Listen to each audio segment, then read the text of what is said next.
সারা বাংলাদেশেই 16 তারিখ থেকে 22 তারিখে বৃষ্টিপাতের সম্ভাবনা রয়েছে। তপ্ত সূর্যের আগ্রাসী রূপে ঊর্ধ্বমুখী তাপমাত্রার পারদ, টানা তাপ প্রবাহে হাঁসফাঁস অবস্থা দেশের মানুষের। তবে এবার দেশ জুড়ে টানা বৃষ্টির সুখবর পাওয়া গেল। আবহাওয়া অধিদপ্তর জানিয়েছে, আষাঢ়ের প্রথম দিন অর্থাৎ কাল রবিবার 15 জুন থেকে সারা দেশে প্রতিদিন বৃষ্টি হবে। আবহাওয়াবিদ আবুল কালাম মল্লিক গণমাধ্যমকে বলেন, রবিবার থেকে বৃষ্টি হবে। পরের দিন থেকে বৃষ্টিপাতের তীব্রতা আরও বাড়বে।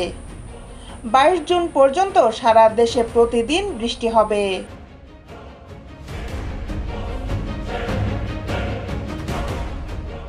আবহাওয়া অধিদপ্তর আরও জানায়, টানা বৃষ্টিতে চট্টগ্রাম, খাগড়াছড়ি, বান্দরবান, রাঙামাটি, কক্সবাজারের পাহাড়ি এলাকায় ভূমিধসের আশঙ্কা রয়েছে। কোথাও কোথাও অস্থায়ীভাবে জলাবদ্ধতা তৈরি হতে পারে। এ সময় দমকা বা ঝোড়ো হাওয়ার সঙ্গে কখনো কখনো হতে পারে বজ্রপাত।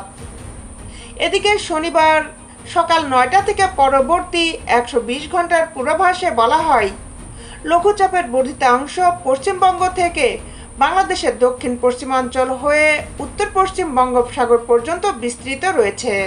এমন পরিস্থিতিতে রংপুর, ময়মনসিংহ, চট্টগ্রাম ও সিলেট বিভাগের কিছু কিছু জায়গায় এবং রাজশাহী, ঢাকা, খুলনা ও বরিশাল বিভাগের 2-1 জায়গায় অস্থায়ীভাবে দমকা হাওয়া সহ হালকা থেকে মাঝারি ধরনের বৃষ্টি বা বজ্রবৃষ্টি হতে পারে। সেই সঙ্গে সারা দেশের কোথাও কোথাও মাঝারি থেকে ভারী ধরনের বর্ষণও হতে পারে। সারা দেশে দিনের তাপমাত্রা সামান্য হ্রাস পেতে পারে এবং রাতের তাপমাত্রা প্রায় অপরিবর্তিত থাকতে পারে।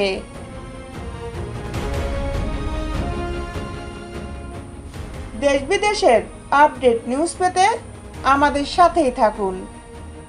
Justice television, Dhaka.